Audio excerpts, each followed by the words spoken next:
नमस्कार साथियों। सरकार की पहली पहल 25,000 निजी माध्यमिक स्कूलों के शिक्षकों का भविष्य सुरक्षित करने की पहल।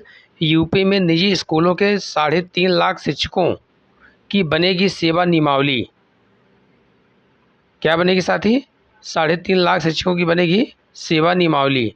इस सेवा नियमावली में आगे क्या क्या नियम है साथी, शर्त क्या है, मैं आपको अभी सारी जानकारी देने का प्रयास करूंगा। आप लोग देखिएगा। 7 सदस्यीय कमेटी बनाई गई है एसीएस की अध्यक्षता में। शिक्षकों के हित में बड़ी और ऐतिहासिक पहल होने वाली है साथी। अगर आप लोग इस चैनल पर पहली बार विजिट कर रहे हैं तो आप लोग लाइक से सब्सक्राइब करना बिल्कुल मत भूलिए। आपका अपना YouTube channel target with Rohit YouTube channel है साथी। चलिए मैं आपको दिखाता हूं जो न्यूज़पेपर की सुर्खियों में छाई हुई खबर है, आप लोग देखिए साथी। ये जो है यूपी में निजी स्कूलों के 3.5 लाख शिक्षकों की बनेगी सेवा नियमावली। 25,000 निजी माध्यमिक स्कूलों के शिक्षकों का भविष्य सुरक्षित करने की पहल। तो साथी देखिए अब क्या है इसकी तैयारी। राज्य सरकार यूपी के 25,000 निजी माध्यमिक स्कूलों के 3.5 लाख शिक्षकों का भविष्य सुरक्षित करने जा रही है। इसके लिए सेवा नियमावली बनाई जाएगी। अपर मुख्य सचिव माध्यमिक शिक्षा की अध्यक्षता में 7 सदस्यीय कमेटी बना दी गई है। इसकी देखरेख में सेवा नियमावली बनाई जाएगी। इसके बाद बिना वाजिब कारणों के शिक्षकों को नौकरी से हटाया नहीं जा सकता है। ऐसे साथी बहुत से विद्यालय थे, निजी विद्यालय, जिनको शिक्षक की आवश्यकता होती थी, जब वो क्या कर लेते, हायर कर लेते थे। उसके बाद में उनको जब नीड ख़त्म हो जाती थी क्या करते थे, उनको बाहर कर देते थे। या जो है अपने बिना वाजिब के, बिना कोई कारण बताए उनको हटाया नहीं जा सकता है। नियमावली बनने के बाद निजी स्कूलों में पढ़ा रहे शिक्षकों की बड़ी राहत मिलेगी। इससे प्रबंध तंत्र की मनमानी पर रोक लगेगी और निजी स्कूलों में योग्य शिक्षकों की तैनाती का रास्ता साफ होगा। उसके बाद में साथी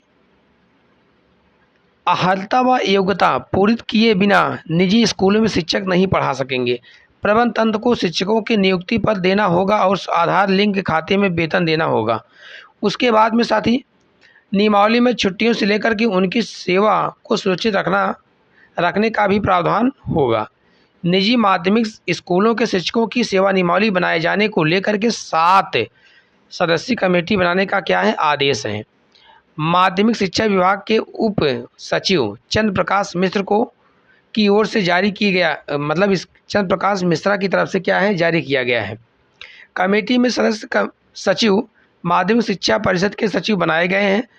उत्तर प्रदेश बीटीसी शिक्षक संघ के अध्यक्ष अनिल यादव ने इसका स्वागत किया है। उन्होंने कहा कि निजी स्कूलों में पढ़ाने वाले शिक्षकों को भी उनकी मेहनत के अनुसार वेतन और सुविधाएं मिलनी चाहिए।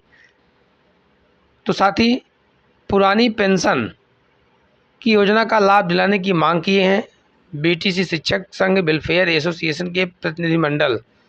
तो यह जो है पुरानी पेंशन की मांग। कापियों के ऑनलाइन मूल्यांकन का विरोध किया गया है। साथ ही जो राजकीय शिक्षक संघ उत्तर प्रदेश माध्यमिक शिक्षा परिषद की कंपार्टमेंट परीक्षा की कापियों के ऑनलाइन मूल्यांकन का विरोध किया गया है। संघ के प्रांतीय अध्यक्ष सत्य शंकर मिश्रा व प्रांतीय संरक्षक रामेश्वर पांडे ने शिक्षा निदेशक व माध्यमिक शिक्षा परिषद के सभापति को पत्र लिखकर आरोप लगाया है कि ऑनलाइन मूल्यांकन में शिक्षकों को रात में ड्यूटी करनी पड़ रही है। उन्होंने पारदर्शिता बढ़ाने की क्या है, मांग की है। तो साथ ही यह तो था कापियों के मूल्यांकन के परिप्रेक्ष्य में। आइए जो देखिए थोड़ा सा और इस नियमावली के बाद 7 सदस्यीय कमेटी बनाई गई है एसीएस की अध्यक्षता में। आइए उसको जानिए। बिना वाजिब कारण बताए शिक्षकों को नहीं हटा सकेंगे। उसके बाद में साथी अयोग्य शिक्षक भी रख लेते हैं निजी स्कूल। मतलब जिनके पास कोई ट्रेनिंग सर्टिफिकेट नहीं है, बीएड बीटीसी नहीं है, उसके बाद भी क्या करते हैं, कम पैसों में निजी अध्यापक क्या करते हैं, उनको रख लेते हैं। मतलब निजी विद्यालय के प्रबंध तंत्र हैं उनको क्या करते हैं, कम पैसों में अध्यापक को रख लेते हैं जो अयोग्य होते हैं, जिनके पास ट्रेनिंग नहीं होती है। निजी माध्यमिक स्कूलों में हाई स्कूल तक प्रशिक्षित स्नातक के साथ बीएड व इंटर कॉलेजों में स्नातक के साथ बीएड पास शिक्षक होना चाहिए। कक्षा 8 तक बीटीसी व डीएलएड के साथ टीटी होना चाहिए। मगर निजी स्कूल में सामान्य स्नातक व परास्नातक पास लोगों को ही शिक्षक बना दिया जाता है। तो साथ ही यही क्या है, अयोग्य टीचर हैं, क्योंकि इनके पास ट्रेनिंग सर्टिफिकेट नहीं है। उसके बाद तय किया जाना चाहिए न्यूनतम वेतन। शिक्षक संघ की मांग है। उत्तर माध्यमिक शिक्षक संघ के प्रादेशिक उपाध्यक्ष व प्रवक्ता डॉक्टर आरपी मिश्रा कहते हैं कि आउटसोर्सिंग कर्मियों का न्यूनतम वेतन तय कर दिया गया है। इसलिए निजी विद्यालयों के संसाधनों व छात्रों की संख्या के अनुसार शिक्षकों का न्यूनतम वेतन तय किया जाए। शिक्षकों को अभी बहुत कम वेतन मिल रहा है। ग्रामीण क्षेत्रों में 5 से 6 हज़ार ही उनको वेतन दिया जाता है। यह जानकारी यह जानकारी उनको मिल रही है। और साथ ही अच्छे कॉन्वेंट स्कूलों में 50,000 व उससे अधिक वेतन मिलता है किसको, प्राइवेट अध्यापकों को। तो जो साथ ही महंगे विद्यालय हैं, निजी संस्थान हैं, उनमें अध्यापकों को ज़्यादा पेमेंट दिया जाता है, क्योंकि उनके यहाँ अच्छा फीस लिया जाता है। मोटी रकम की फीस गार्जियन से ली जाती है, इसलिए उनके यहाँ इस तरीके से पेमेंट का प्रावधान किया गया और उनके यहाँ पेमेंट दिया जाता है। साथ ही जो ग्रामीण स्तर पर ग्रामीण क्षेत्रों में विद्यालय हैं, उनमें अध्यापक का न्यूनतम वेतन 5 से 6 हज़ार, इससे ज़्यादा पेमेंट किसी का है नहीं साथी। अब समझ लीजिए कि यह जो है शिक्षकों का सिर्फ शोषण है, क्योंकि आज के महंगाई के ज़माने में कैसे उनका खर्चा चल सकता है साथी, बहुत ही सोचनीय विषय है। लेकिन सरकार इस पर अपनी पहली पहल जारी की है। उन्होंने बताया कि लगभग 25,000 निजी माध्यमिक विद्यालयों के जो शिक्षक हैं, उनके भविष्य को सुरक्षित करने की पहल में जागृत किया हूँ। यूपी में निजी स्कूलों के 3.5 लाख शिक्षकों की बनेगी सेवा नियमावली साथी, मैंने इसके बारे में बताया।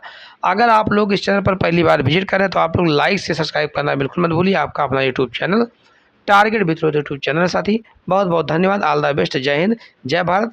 बाकी साथी अगर मैं कुछ भी सूचना और आती है ये निजी अध्यापकों के लिए, निजी विद्यालय में पढ़ाने के वाले अध्यापकों के लिए, मैं आपके बीच में सूचना ज़रूर लेकर आऊँगा साथी। अगर आप लोग पहली बार विजिट कर रहे हैं तो ज़रूर शेयर कीजिएगा, लाइक कर दीजिएगा। बहुत बहुत धन्यवाद। All the best. जय हिंद, जय भारत।